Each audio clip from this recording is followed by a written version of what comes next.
être normalement utilisé pour la réparation des routes et tout est parti à Bercy.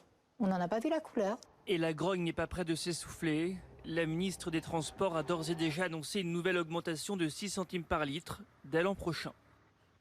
Et nous sommes en duplex avec Éric Drouet. Bonsoir, vous êtes conducteur routier chez Fuel Transport et initiateur de cette page Facebook Blocage national contre la hausse du carburant. Votre page qui affole les compteurs, plusieurs dizaines de milliers de personnes se disent intéressées. Alors concrètement, que souhaitez-vous faire le 17 novembre prochain ? On souhaite surtout réunir beaucoup de personnes pour manifester contre la hausse du carburant.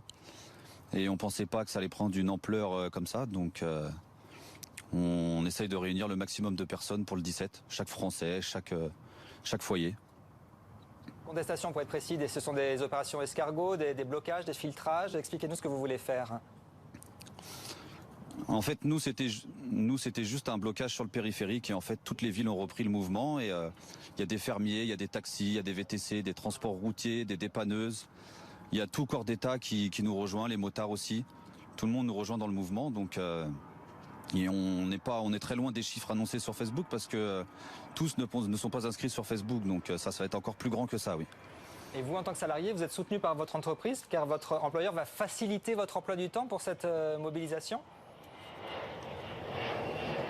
Oui, ils nous soutiennent à fond. Donc du coup, ils nous ont aménagé le planning pour pouvoir être présents le samedi avec moi et mon collègue le samedi 17, oui. Alors pour vous, ce qui s'annonce ce 17 novembre, c'est un mouvement populaire de fond qui vraiment a des germes en ce moment et qui prend de l'ampleur. C'est pas une simple manifestation ? Non, là, ouais, c'est vraiment un mouvement populaire citoyen. Parce qu'on est rattaché à aucun mouvement politique en France, parce que je vois qu'il y en a beaucoup qui essayent de s'attribuer le mouvement, comme le FN ou d'autres partis, et on fait partie d'aucun groupe politique. C'est que les citoyens de France qui ont propagé le mouvement et qui se mettent dans le mouvement, quoi. Alors le gouvernement rappelle que 70% de l'augmentation du carburant vient en fait de la hausse des matières premières. Là, c'est le marché mondial, c'est pas Édouard Philippe ou Emmanuel Macron qui sont en cause. Il y a le prix du baril de Brent aussi qui a augmenté de 15% depuis janvier. C'est un plus haut depuis 4 ans. Est-ce que vraiment l'État peut vraiment agir sur les prix de l'essence ?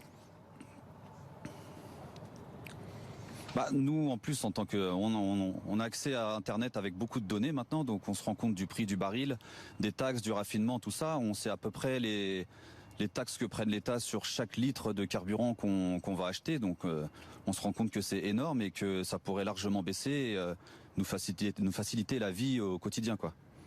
Alors on voit aussi régulièrement d'autres mobilisations, cette fois pour la protection de la planète et contre le réchauffement climatique. Il y a des tempêtes, il y a la sécheresse. Il faut bien aussi faire quelque chose pour l'environnement. Et le gouvernement dit faire un choix politique, réduire l'usage des moteurs diesel pour aller vers l'électrique ou les transports en commun. Est-ce que vous comprenez ce choix politique ? Non, du tout, non, parce que je pense pas que c'est une hausse du carburant en fait, là, on est juste à punir les citoyens parce que c'est avec une baisse, c'est pas parce qu'il y aura une baisse du carburant que les gens vont plus rouler avec leur voiture ou faire des pâtés de maison en plus parce que le prix du carburant aura baissé. Il faut juste arrêter de punir les citoyens parce qu'en milieu rural, on n'a pas le choix que de prendre sa voiture. Même les transporteurs, les taxis, les VTC, c'est quelque chose qui touche tout le monde et ils n'ont pas le choix que de rouler avec leur véhicule, que ça soit diesel ou essence d'ailleurs.